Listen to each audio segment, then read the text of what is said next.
Hello, I'm Colleen Gallagher, CEO at OnWrd and UpWrd, and you're listening to the Association Insights podcast, where each week we interview association leaders from across the country to hear how they're trying new things, taking big risks, and delivering value for their members. We'll explore the realities of what it means to work in and with associations and bring you the insights and inspiration you need to advance your career and make big changes at your association. Let's get started.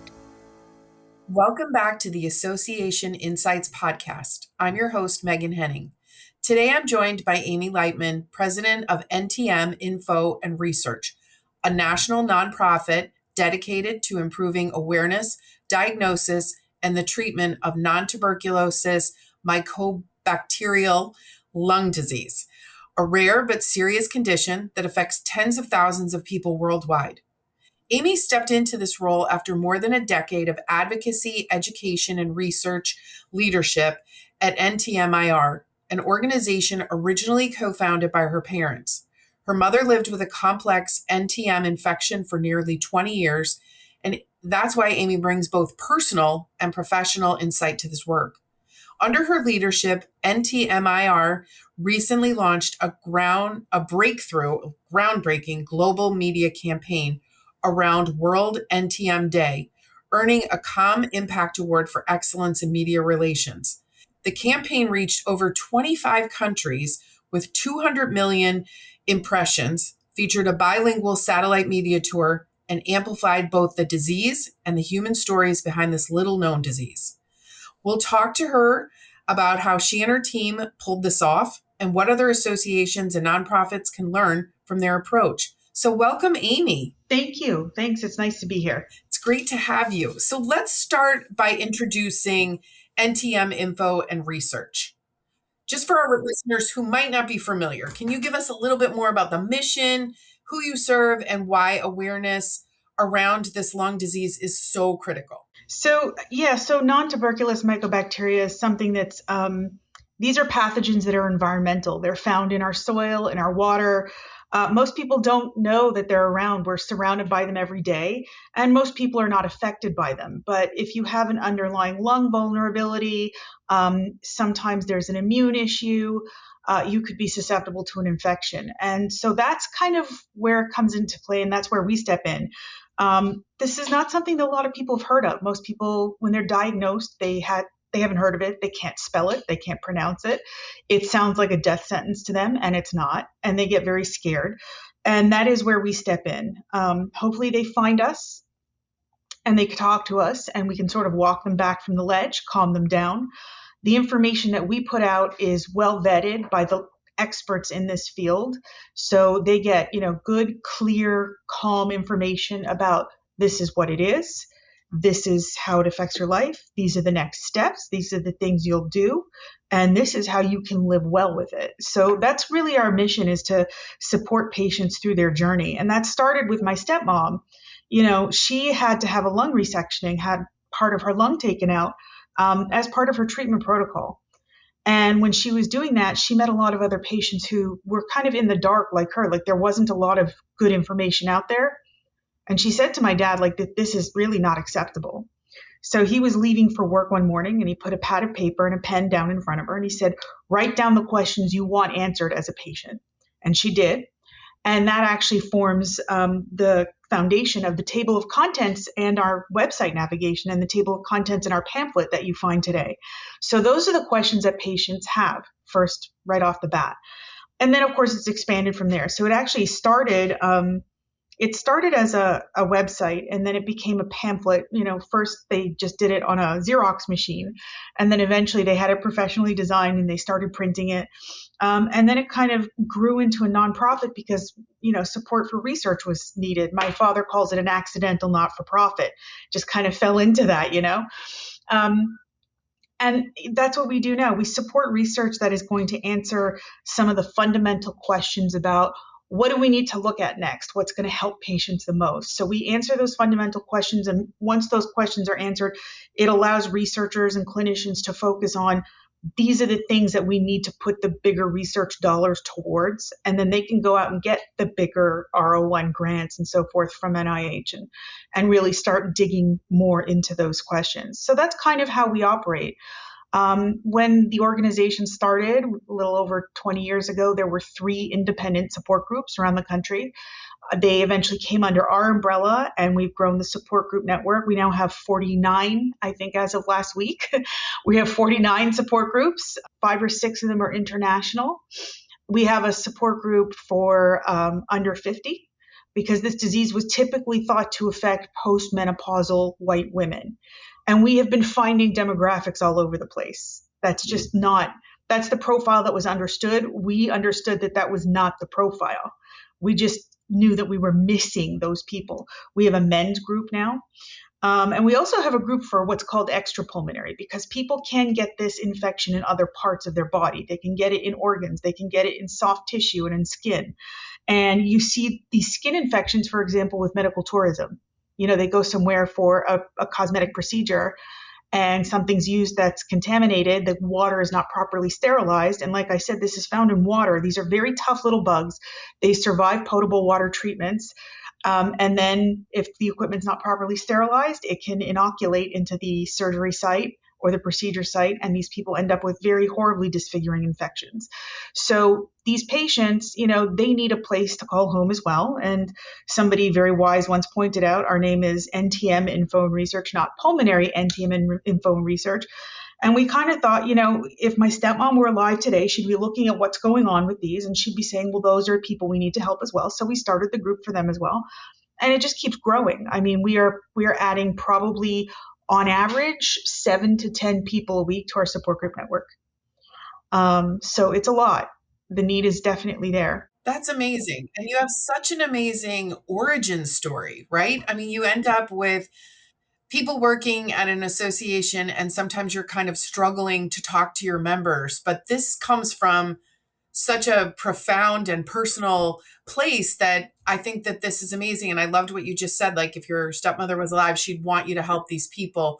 And I love that that is just the sort of the reigning mission. So I think that's great. I want to dig into your award-winning campaign. Sure. World NTM Day has been building momentum for several years, but 2025 marked a clear step change. What made last year feel like the right time to go bigger and bolder and global with your media strategy? So by that point, we had started a Spanish group, a Grupo en Español. I had known that there were patients, Spanish-speaking patients, there were Hispanic patients. I knew they were there. I just knew that we were missing them. And so once we started finding some of those patients, we started the support group. And I said, we can't have them in our support group if we're not reaching them. So one of the things we decided to do was to reach out to more Spanish media.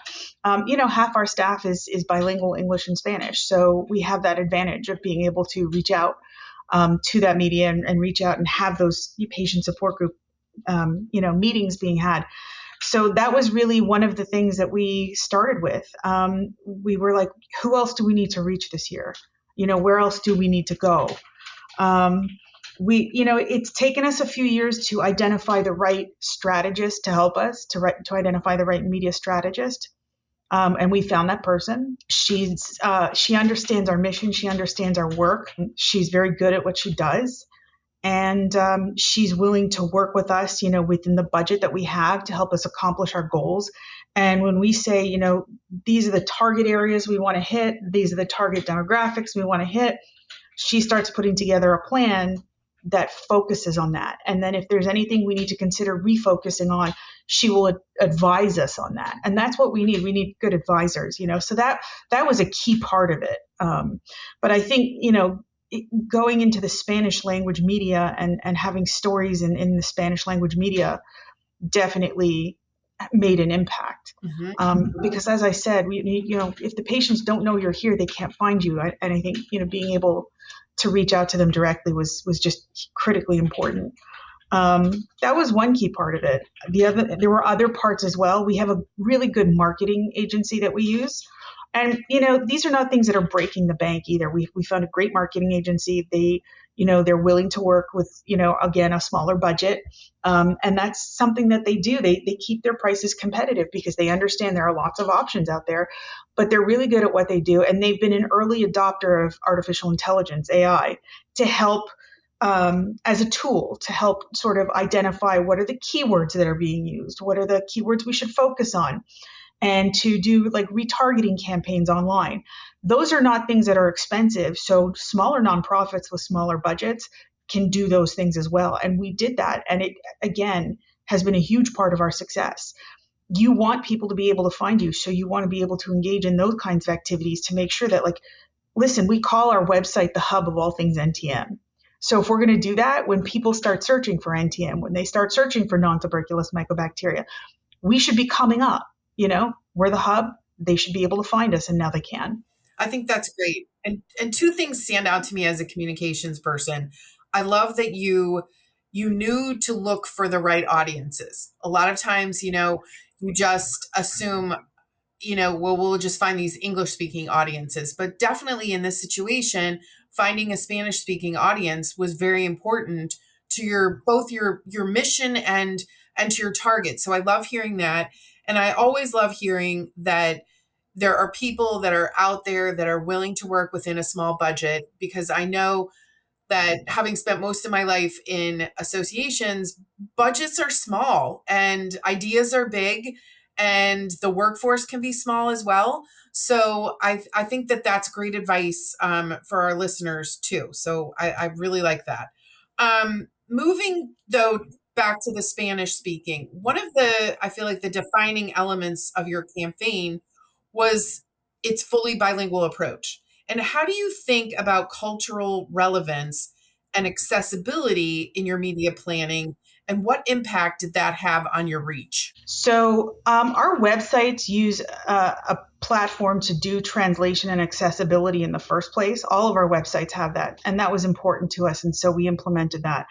But in terms of translating that over the campaign, there are two dominant languages in the United States, and we have global operations, but our central hub of operations is in the United States. And the two dominant languages are English and Spanish. And so, we're based in Miami. English and Spanish are almost like they're equal here.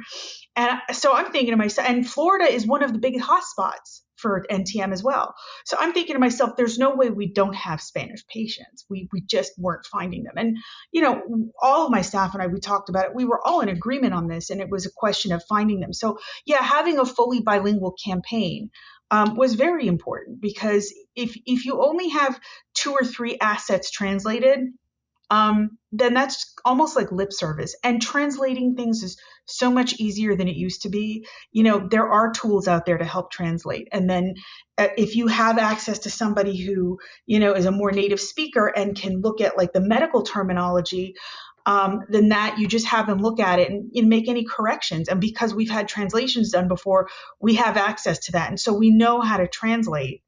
So we're very fortunate with that.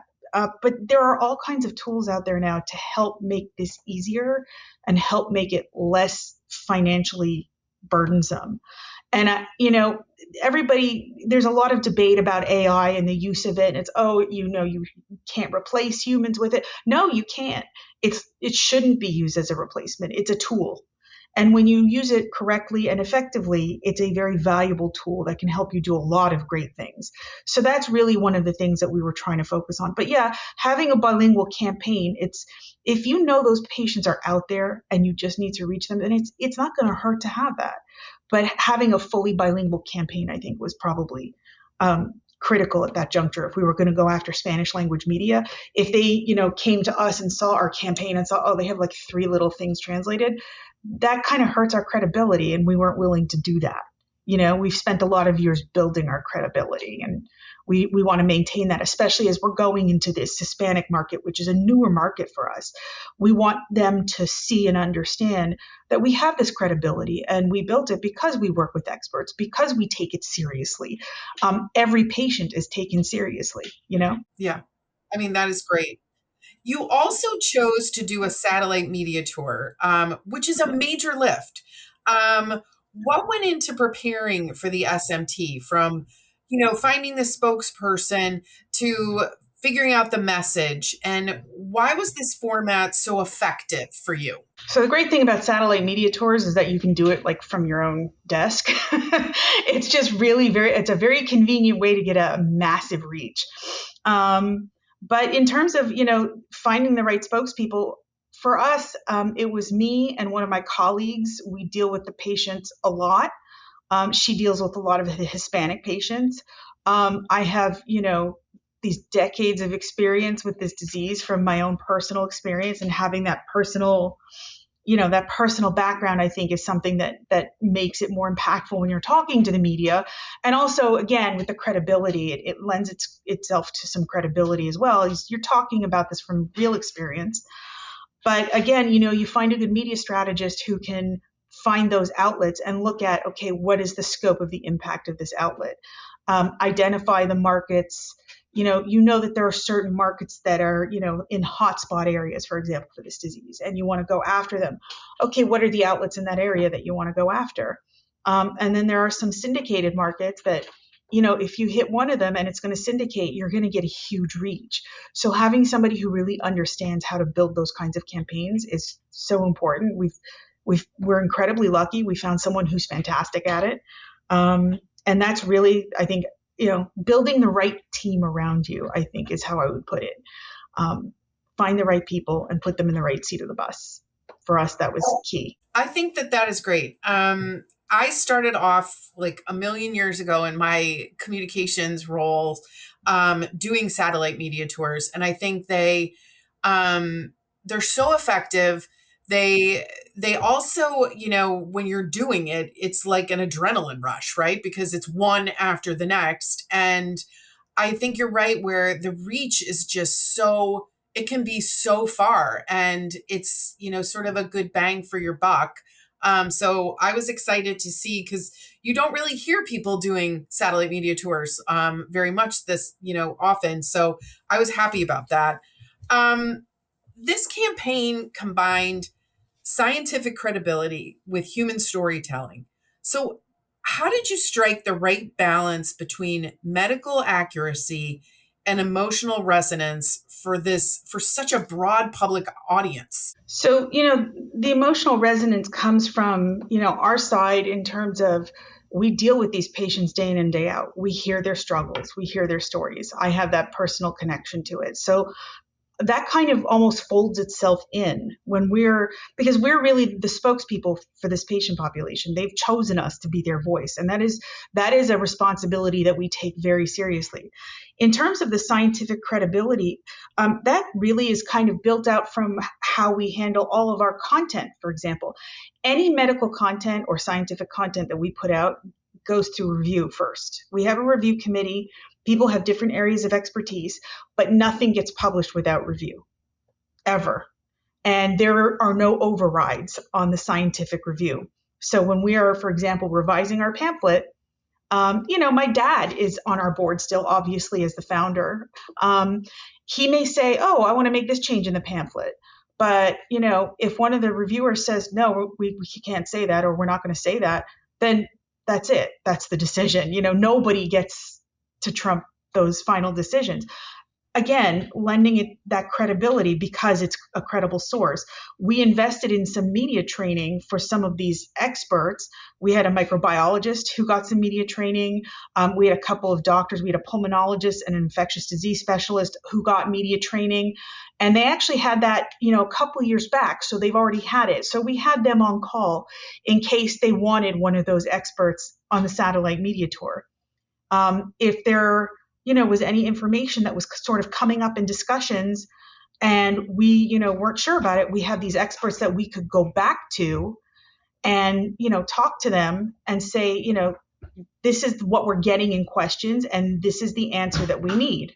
So we had that expertise from our media experts as well. I think that's great. I feel like our listeners can really benefit from hearing how all of your bases were covered. And I think that is great. The results, as I mentioned, were extraordinary.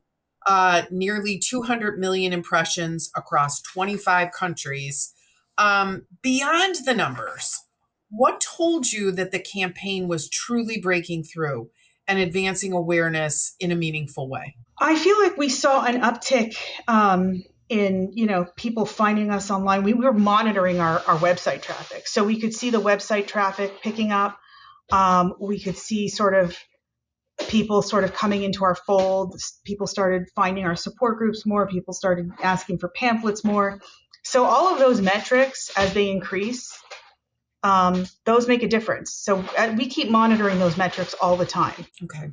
I think that's great. This was such a big campaign, and you have a relatively small organization. So for other associations or nonprofits listening who may not have large teams or budgets, what lessons from this campaign would you say are most replicable, especially when trying to elevate an under-recognized issue? So for a lot of these associations, you could find a sponsor or an underwriter. Find one of those sponsors or underwriters and have them help, with the cost of it. From there, you can then sort of figure out how much do you have available, what can you do with it, and then start looking for the correct strategists to help you with it. And also don't look away from things like retargeting strategies online.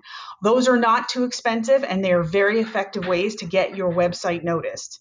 And that's really what you want. If you are an organization that is sort of an authoritative voice on a particular disease state, I think, having your website come up to the top there is very important. So you should be willing to engage in those kinds of strategies. Yep. I love that. That's great advice.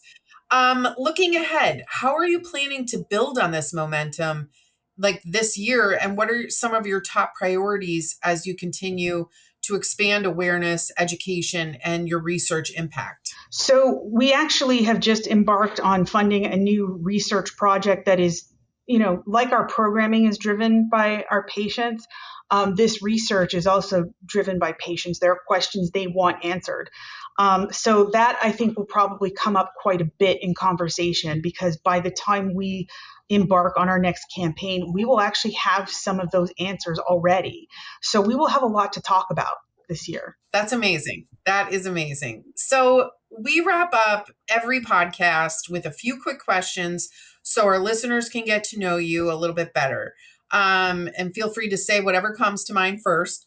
The first question is, what's one small thing that's been bringing you joy lately? I've started going back to Pilates classes, and I've really been enjoying it. It's very relaxing, so I've really liked that. That's great. What are you currently obsessed with? A book, show, hobby, or even an idea? So I recently downloaded an app onto my iPad. It's a coloring app, and it's got like all kinds of different pictures, and you can color them on your iPad. And I've really been enjoying it. I don't know why. I find it relaxing. It's a good way for me to, like, at the end of the evening, wind down mentally, color a picture, Yes. Then shut off the electronics and sort of, decompress and Love head it. off to sleep. What's your ideal comfort food? I mean, for me, it's kind of always been chocolate. Yeah. I'm not going to lie. Me too. What's a travel moment that still makes you smile when you think about it? I had the good fortune to take a trip to Italy with my mother a number of years ago. And before I went, in college, I had taken a couple of classes on Italian Renaissance art history. So before I went, I actually contacted my old professor and asked her, like, what are some things that I should be looking at? And she gave me some things that were really not on the typical sort of tourist track. So I got to see some really cool things that people aren't necessarily looking at. They're going to all the places that you want to see and that you normally see, but there were some other things there that were really cool. So it was a great trip, and it was basically designed by my art history professor. Oh my gosh, I love that. Amy, thank you so much. I really think that your campaign and the way you tackled all of this has been, both inspirational, but I also think there's so many different takeaways for other associations who find themselves in this position. So I really appreciate your time and your insight and all the success that has come from this. So thank you. Thank you. That's a wrap for today's episode. The Association Insights Podcast, previously known as the Association 100 Podcast, is a production of OnWrd and UpWrd Marketing and Communications, where our mission is to make associations and nonprofits the go-to source in their industries through earned media and thought leadership. This podcast is an extension of our newsletter, a bi-monthly collection of best practices, top trends, helpful ideas, and smart strategies delivered straight to your inbox. Have you undertaken a big change at your association? Or do you have some words of wisdom from the trenches of association life? We want to hear from you, and so do our listeners. Drop us a note at info@onwardupwrd.com. That's info@onwrdupwrd.com. Be sure to subscribe, give us a 5-star review, and share with your friends and colleagues. We're available anywhere podcasts are found. Come back next week for more association insights and inspiration. Thanks for tuning in.